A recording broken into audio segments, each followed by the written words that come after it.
Yeah. Hello, baby. Yeah. This joint right here. This joint right here is real special to me, man. So I gotta do it right, you feel me? I'll be in the sky all night, sky all day. I just really hope. And he used to call hip-hop the black CNN.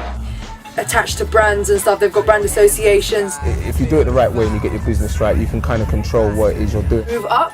It's not like in pop culture and commercial culture. Hip-hop wouldn't be hip-hop if journalism was covering the issues that mattered to people from the black community, for example.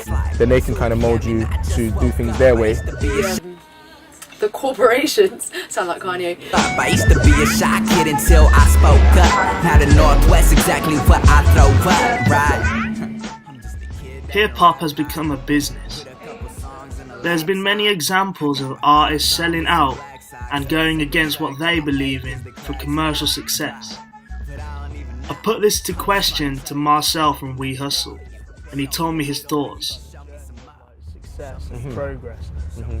If we put that into context of hip hop nowadays and many artists nowadays, do you think, like, I mean, it's a difficult, touchy subject, but like, would you say where is the point where commercialization almost loses the essence of the hip hop culture? Yeah.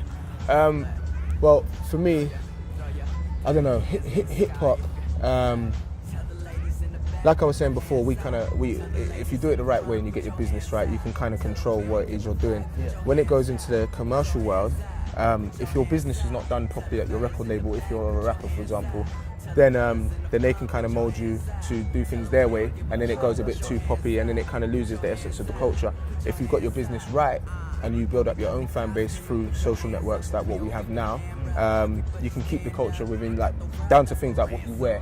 For example, if you're wearing your own style, your own clothes, if you dance the way you want to dance, and if you rap the way you want to rap over the beats that you like, naturally, you know, there should be a certain amount of other people that like that style as well, and it will continue to grow. However, what's happening at the moment is sometimes rappers, maybe, for example, I don't want to name anyone, but there are people that have signed deals because a lot of the time rappers are so hungry to get out of the situation they're in. So people sign deals to record labels and end up kind of becoming puppets, changing their style to suit what the record label want, who don't really understand the culture properly, and you can kind of just kill yourself. So you got to be. I think as long as you do things properly, you can do well out of it. Alright, so we just got to London, long train journey, already had a lecture this morning and everything. We're at Houston, London, Houston now. We're about to get train to Victoria, get off, get back on, and then we're going to go to the interview.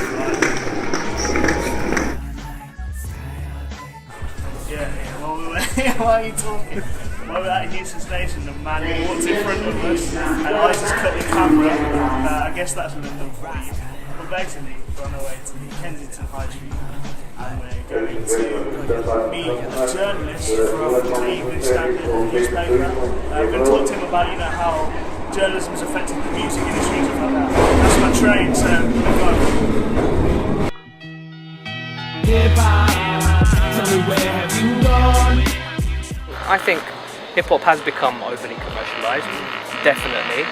I think a lot of that blame lies at the door on radio and playlists.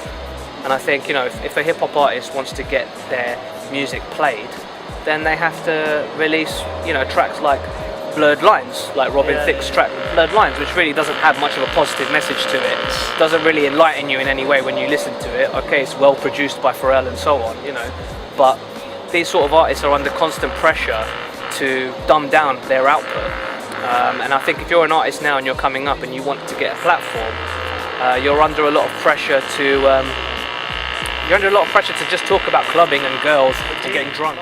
You say that there's a demand for that because of the way, because the media choose to. Obviously, you said that the media without like, hip hop wouldn't be what it was if the media didn't cover it. Yeah.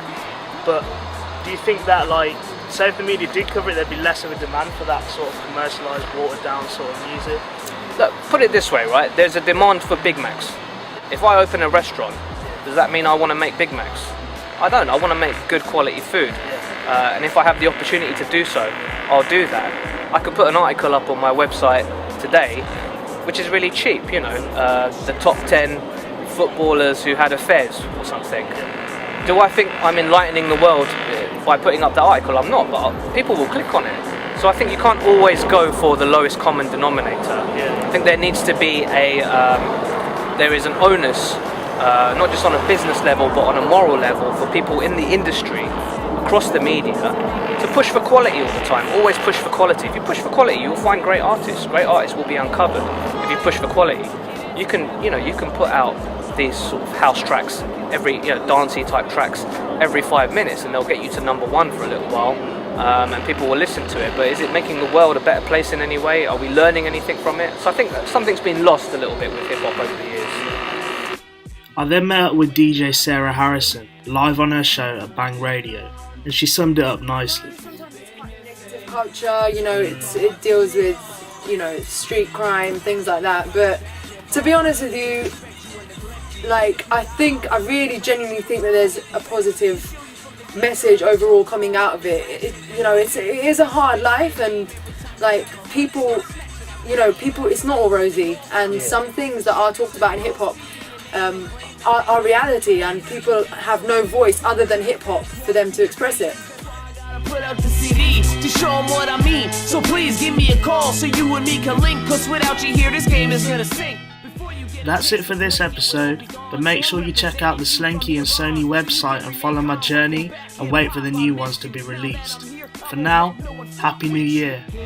Peace. Where have you gone? 'Cause I've been searching.